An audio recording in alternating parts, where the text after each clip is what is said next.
వే gold trusted gold buyers మీరు తాకట్టు పెట్టిన బంగారాన్ని విడిపించి ఈ రోజు ఉన్న మార్కెట్ ధరకు కొనబడను. ఆర్టీసీ కార్మికుడు శంకర్ గౌడ్ ఇంటి వద్ద హైటెన్షన్ నెలకొంది. వరంగల్ జిల్లా ముత్తోజిపేటలో ఉద్రిక్తతకు సంబంధించి బ్రేకింగ్ న్యూస్ చూస్తున్నాం. నర్సంపేట డిపోకు శంకర్ గౌడ్ మృతదేహం తీసుకువెళ్లేటువంటి యత్నం చేస్తున్నారు. ప్రభుత్వానికి వ్యతిరేకంగా ఆర్టీసీ కార్మికులు నినాదాలు చేస్తున్నారు. మృతదేహాన్ని నర్సంపేట డిపోకు తీసుకువెళ్లాలని డిమాండ్ చేస్తున్నారు.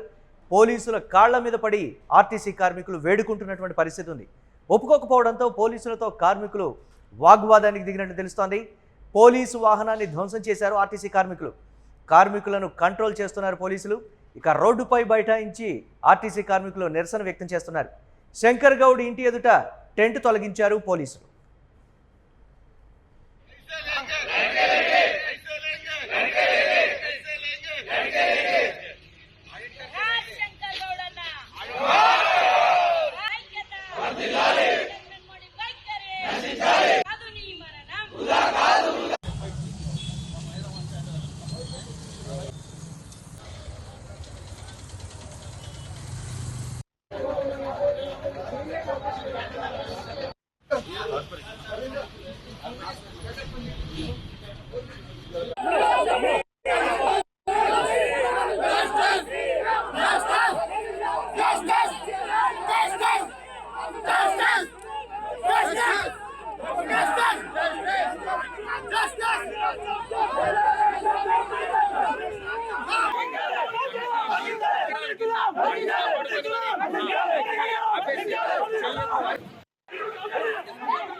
రైట్, ఇక నర్సంపేటలో చోటు చేసుకున్న ఉద్రిక్తతకు సంబంధించి మరిన్ని అప్డేట్స్ మా కరెస్పాండెంట్ సత్య అందిస్తారు. సత్య, ఎందుకు శంకర్ గౌడ్ మృతదేహాన్ని బస్టాండ్కి తీసుకువెళ్ళనివ్వడం లేదు అనేటువంటి మాట పోలీసులు ఎందుకు ఆ విధంగా ప్రవర్తిస్తున్నారంటే ప్రభుత్వమే చెప్పిందా, ఆ ప్రభుత్వం నుంచి ఇటువంటి ఆదేశాలు అందాయా అని ఒక అనుమానం కూడా వ్యక్తం చేస్తున్నారు కార్మికులు. కాళ్ల మీద పడ్డా ఎందుకు కనికరించడం లేదనేదే ఒక ప్రధాన ప్రశ్న. ఏంటి అప్డేట్స్ ఏ విధంగా చూడాలి?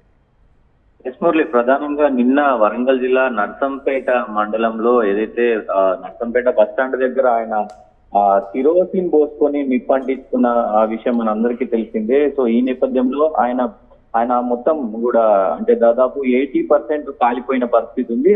అదే ప్రథమంగా ఆయన మరి అక్కడ ఉన్నటువంటి MGBS లో ఏదైతే అక్కడ ఉన్నటువంటి వరంగల్ హాస్పిటల్లో ట్రీట్మెంట్ ఇచ్చారు. అయితే కొంత విషమంగా ఉండడంతో హైదరాబాద్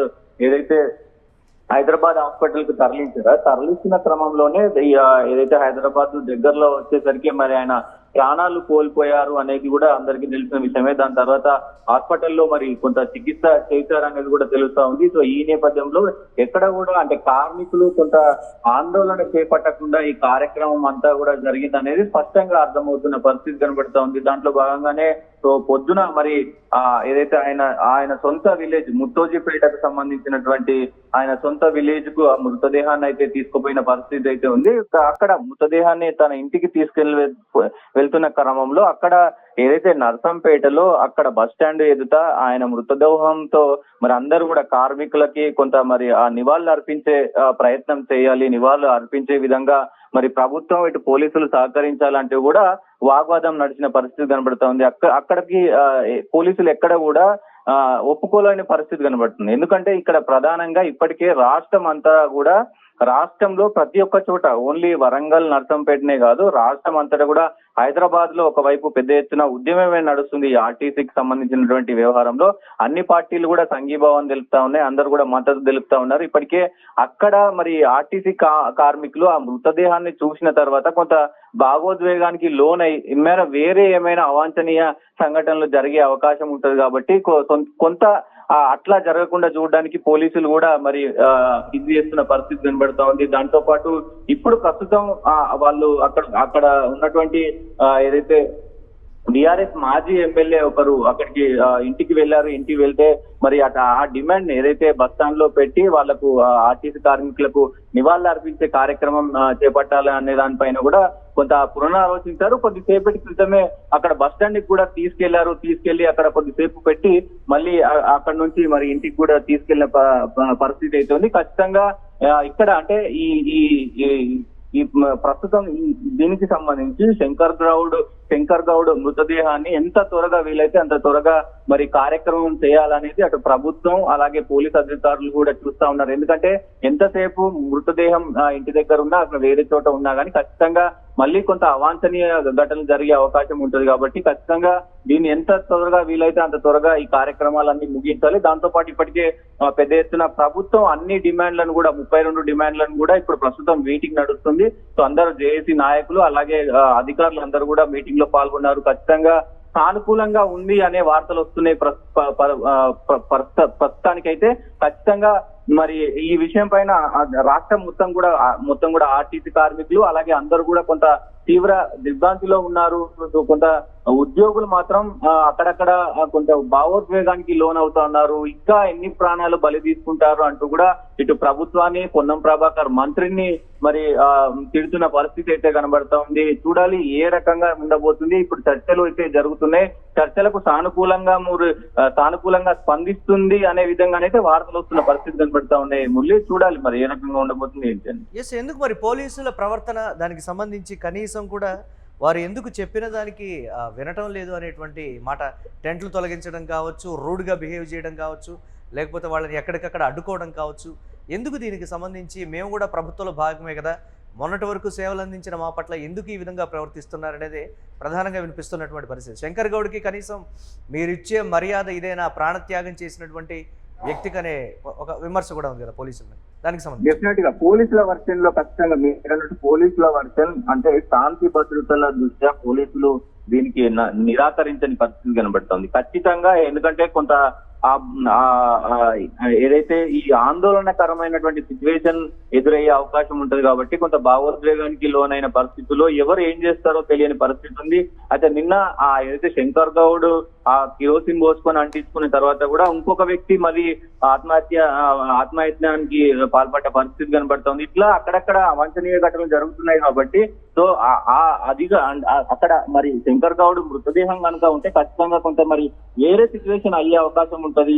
శాంతి భద్రతలకు ఖచ్చితంగా మరి అశాంతి కలిగే అవకాశం ఉంటది కాబట్టి అందుకోసం పోలీసులు నిరాకరిస్తా ఉన్నారు అనేది కూడా ఖచ్చితంగా ఇక్కడ చెప్పొచ్చు. దాంతో పాటు కొంత మేరకు ఈ కార్యక్రమం ఎంత త్వరగా వీలైతే ఆ త్వరగా ముగించే ప్రయత్నం అటు ప్రభుత్వం కూడా కొంత మరి ఆదేశాలు ఇచ్చినట్టు తెలుస్తా ఉంది. ఎందుకంటే ఈ ఇష్యూని పెద్ద చేయకుండా సో మొత్తం కూడా ఎక్కడికక్కడ సద్దుమణిగే విధంగా చూడాలంటూ కూడా ప్రభుత్వం చెప్పినట్టు తెలుస్తా ఉంది. దాంతో పాటు చర్చలు కూడా జరుగుతున్నాయి కాబట్టి సో మరి పోలీసుల తీరునైతే ఇటు ఆర్టీసీ కార్మికులు చర్చల విషయంలో కూడా ప్రభుత్వం సీరియస్ గా ఉందా, లేకపోతే దానికి సంబంధించి మరికొంతకాలం జాప్యం జరిగేటువంటి పరిస్థితి ఉందా అనేటువంటి మాట. అంటే గతంలో కూడా ఇటువంటి అంశాలు వచ్చినప్పుడు దాదాపు ఒక వారం 10 రోజుల వరకు కూడా కార్మికుల సమ్మె కొనసాగడం కానీ, లేకపోతే ఆర్థిక పరిస్థితులు ఈ విధంగా ఉన్నాయని చెప్పేటువంటి ప్రయత్నం కూడా ప్రభుత్వం చేసిన కార్మికులకు ప్రభుత్వానికి మధ్య చర్చలో కొలిక్కి రాకపోవడం గతంలో పరిణామాలు కూడా మనం చూసాం.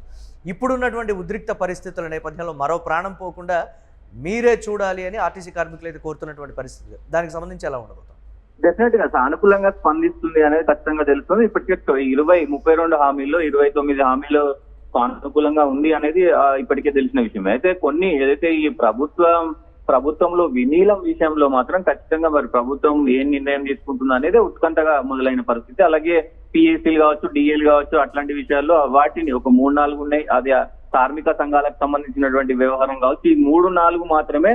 అది ఆర్థికంగా ప్రభుత్వానికి ఎలాంటి ఇబ్బంది కూడా ఉండదు కాబట్టి ఖచ్చితంగా సానుకూలంగానే ఉంటుంది. ఎందుకంటే ఇప్పటికే ఒక ప్రాణం కోల్పోయారు కాబట్టి ఖచ్చితంగా ప్రభుత్వం కూడా సానుకూలంగా స్పందిస్తుంది అనేది కూడా మరి తెలుస్తుంది. మురళి, ప్రధానంగా చూడాలి ఎట్లాంటి పరిణామాలు చోటు చేసుకోబోతుంది. ఇంకొక 1.5 hour లో మరి చర్చలు కూడా ముగిసే అవకాశం ఉంది. సో ఈ చర్చల్లో సానుకూలంగానే మరి ఉండే అవకాశం ఉంది. దాంతో పాటు సమ్మె కూడా విరమించే అవకాశం ఖచ్చితంగా కనబడుతుందని చెప్పుకోవచ్చు. రైట్, థ్యాంక్స్ ఫర్ అప్డేట్స్ సత్య. ఇక వరంగల్ జిల్లా ముత్తోజీపేటలో ఉద్రిక్తత అయితే చోటు చేసుకుంది. నర్సంపేట డిపోకు శంకర్ గౌడ్ మృతదేహాన్ని తీసుకువెళ్లేటువంటి ప్రయత్నం అయితే జరిగింది. ప్రభుత్వానికి వ్యతిరేకంగా ఆర్టీసీ కార్మికులు ఈ నేపథ్యంలో నినాదాలు చేశారు. మృతదేహాన్ని నర్సంపేట డిపోకి తీసుకువెళ్లాలనేటువంటి డిమాండ్ కూడా కార్మికులు చేసినటువంటి పరిస్థితి.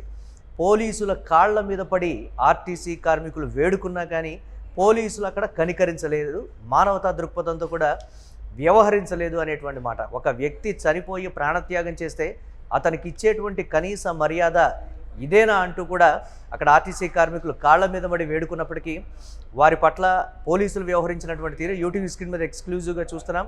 పోలీసులు వాళ్ళు నిరసన వ్యక్తం చేస్తున్నటువంటి ఆ టెంట్లను కూడా శాంతియుతంగా మేము నిరసన వ్యక్తం చేస్తుంటే ఆ టెంట్లను ఎందుకు తొలగిస్తున్నారని కూడా ఒక మహిళ పోలీసుల కాళ్ల మీద పడి వేడుకుంటున్నప్పటికీ కూడా పోలీసులు ఎక్కడా కనికరం చూపట్లేదు. ప్రభుత్వం నుంచి అటువంటి ఆదేశాలు పోలీసులకు ఉన్నాయా అని కార్మికులు ప్రశ్నించినప్పుడు పోలీసులు మౌనంగా ఉండిపోయినటువంటి పరిస్థితి అయితే ఉంది. చూడాలి ఎలాంటి పరిణామాలు ఉండబోతున్నాయనేది.